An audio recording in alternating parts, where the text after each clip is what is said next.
Hello, I'm Attorney Lewis S. Haskell from the Law Office of Lewis S. Haskell here at 16 Pine Street in Lowell. And today I'm going to talk about taxes in the era of COVID-19 and what we are doing in this office, both as a result of the pandemic and just in general, since it is still tax season. And I guess we'll be filing taxes now, at least until July 15. Of course, we file them year-round anyway, but the filing extension deadline has been moved. Once again, I will use my mail as kind of a vehicle for talking about the things that we do. But let me begin with the simple, most basic part, because I am a tax preparer. This is a tax preparation office. We do other things. I am, after all, an attorney. An enrolled agent, a certifying acceptance agent, a member of the tax court bar, things like that. We do tax resolution, audit defense, tax planning, a number of things in the tax sphere. But tax preparation is a good place to start because social distance and client security, client privacy, are all challenging issues in the era of social distancing and COVID-19. And these are all issues which we have addressed very effectively. By way of example, earlier today, I was reviewing a tax return with a client of mine. He had sent me all of his documents via, I don't remember if it's a secure portal or secure link, but we have both, and they're both very, very good. But he got me all the documents electronically and securely. We entered them. I used a platform that a secure screen sharing platform, so that I could review his taxes with him. In his case, he sat at his computer. I've done it with clients who are doing it on their cell phones, but he actually, no, I think he told me he had a laptop. So he sat at his laptop and could see all the same things that I was seeing as I reviewed his taxes with him. He's going to pay me by PayPal. We're sending him his e-file declarations to sign electronically. And those will all be returned to me again securely. And we will e-file him, and the process will go start to finish without us ever actually having to be in the same room together or see each other. And while I have to admit, I do miss that. I work 7 days a week during tax season, and I will admit that's very tiring. But it's still my favorite time of the year. I get to see people. It's like they visit once a year, and most folks are getting big refunds, so they're happy. And we catch up, and then the case is over.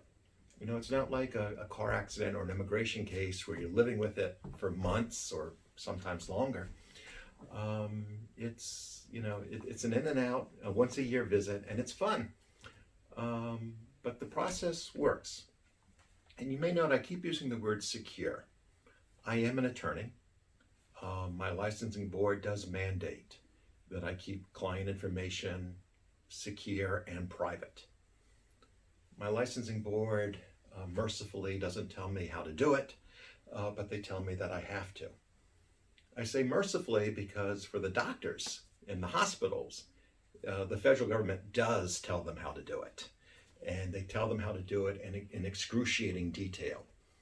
And that works out very nicely because when I talked about the secure portal, when I talked about the secure link, the secure file sharing, screen sharing, soon secure video, these are all what are known as HIPAA compliant vendors that I am getting it from.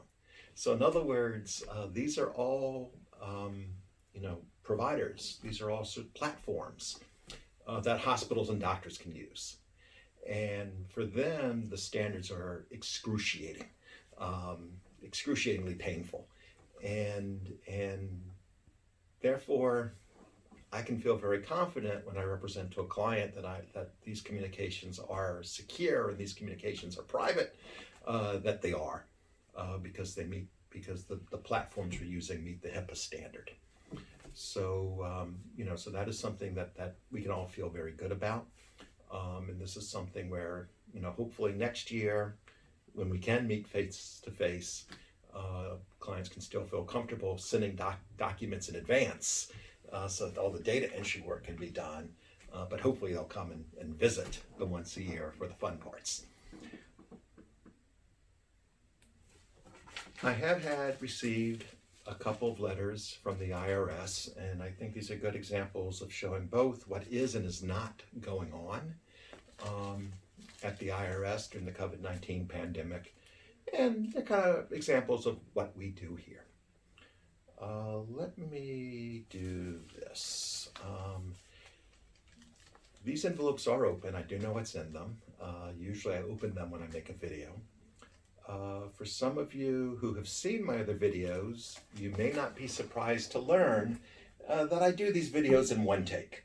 I come in, I sit down, I run my mouth, and then I go back to work. And we do not do edits, we do not do redos or reshoots or whatever. But unfortunately, I made some mistakes in my earlier, not factual mistakes, but client security mistakes.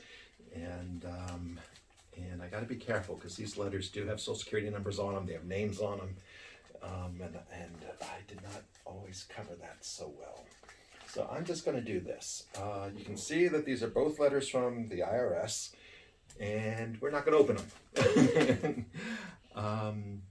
This first one, and this is interesting because I mentioned I'm a certifying acceptance agent, which means that I've been deputized by the IRS to help people who do not have social security numbers file taxes or otherwise appear on tax returns.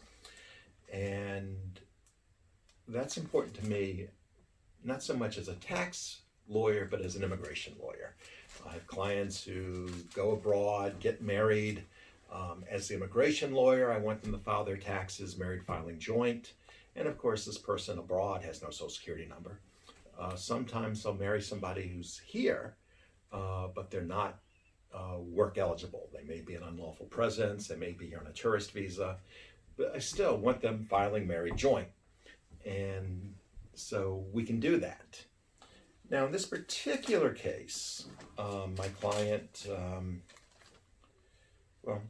I had a personal tax return without a social security number. And the IRS processed the tax return as if that person did not exist. And so rather than issuing my client a refund, they sent a letter saying she owed money. And what was even worse was a week or two later, we received the notice issuing the ITIN number. So, this was just wrong. Now, this tax return was filed under extension, so it wasn't filed until last October, which is why these things are only getting squared away now. But here is the letter from the IRS. Let's see if I can do this time without messing it up. Here's a letter from the IRS saying that my client is getting the refund. And yes, I do. It is a redacted social security number, but it is on the back. So let's let's just put this away and move on. But unfortunately, they process the tax return separately from processing the ITIN number. And at the IRS, anytime you have two different things going on, they just don't happen seamlessly. And it's, they have a lot of offices, a lot of people, they don't talk to each other, their computers. It's amazing because the tax filing computers are so fantastic. My goodness, the stimulus bill was just signed 2 weeks ago and already checks are coming out. All that is so great. And yet the rest of the IRS's computers, horrible. They don't talk to each other. It's amazing how arcane and dysfunctional they are. And it creates problems like this, where on the one hand they're saying, oh yeah, everything's great, here's your ITIN number. And on the other hand, they're saying, we're disallowing this person without a social security number, you owe us tax. Fortunately, one of the nice things about being a lawyer first, really, and tax preparation, this is something we kind of picked up. What is that? I've got this whole office that supports me, and so dealing with these, issues that arise, it's really no big deal. I get out my dictaphone, which is always on me. It sits by my nightstand when I sleep at night, and just shoot off a letter, and we're good. This other letter, however, is a little more disappointing. I have a client, and great kid. I've known him for years. I got to be careful not to say too much. Known his family for years, and he started a business, and he's doing very well. I'm really proud of him. He's doing really well, and with his brand new business. And unfortunately, though, this is America, and doing really well means taxes, and for new businesses, taxes are a mess because there is no withholding, and there are a lot of taxes that a lot of new business people aren't expecting until they show up and to do their taxes. And here's what I mean. When you have a job and you have a paycheck, your employer withholds your federal income tax, your employer withholds your state income tax, and that's kind of understood, and they usually withhold too much, and you come in and you get a refund, and it's great. Well, when you're self-employed, you have no paycheck, so those taxes are not withheld, and the net result is you have to pay those taxes at tax time. And and I explain that to clients, and they understand that. They're always disappointed that they owe, but they were kind of expecting that. What they weren't expecting is self-employment tax. And here's what that's all about. If you have a job and you make $100, your employer takes $7.65 out of your paycheck for Social Security and Medicare. Okay? Well, if you're self-employed, you don't have a paycheck. So there is no $7.65 coming out. That's all calculated at tax time. But it's worse than that because, everybody knows that there's money coming out of their paychecks for Social Security and Medicare. What most people don't know is their employer matches it. So if you make $100 and your employer takes $7.65 from you for Social Security and Medicare, your employer pays an additional $7.65 and actually sends Social Security and Medicare $15.30. Well, when you're self-employed, you're the employer. And so you have to match that $7.65 that never came out of your paycheck to begin with. So you're paying the whole $15.30, and you're paying it at tax time, and that comes as a big surprise to a lot of people. So my client starts his business, and it's even worse than I say because it's a new business. So everything he's making, he's putting back into the business. In fact, I remember when he was doing his taxes, he's here with his wife, and she's shocked by all of it, going, I'm not aware that he's making anything, and it's not that he's hiding it from her. It's that no, he's plowing it all back in, and and using it, for other things, buying equipment and whatnot. Fortunately, under the new tax law, we'll be able to expense that a little bit more aggressively than we were able to a couple years ago when this problem arose. But in any event, this letter, regrettably, is a notice of intent to levy. Don't worry, we do a lot of tax resolution here, and there will be no levying of this client. We will be able to take care of that, no problem. However, I'm disappointed to receive the letter because part of my understanding was that during the COVID-19 pandemic, the IRS was going to back off a bit on its collection efforts. After all, collection is the opposite of stimulus, right? Taking money from people is the opposite of sending them $1,200 checks. Levying businesses is the opposite of giving them, payroll protection program loans from the Small Business Administration. So I was disappointed to see this. And then on top of that, there are so many programs at the IRS that basically are shuttering down because, people aren't able to go to their offices and whatnot. The processing of paper returns, for example, is all but stopped. It's hard to get your phone calls answered. even on the practitioner's line, the special phone number that I have, we have to wait. And if you just dial the regular consumer numbers to the IRS, they're not getting answered at all. But they're still living, so that again is very disappointing. So we will take care of this, and I will probably take care of it without ever seeing my client.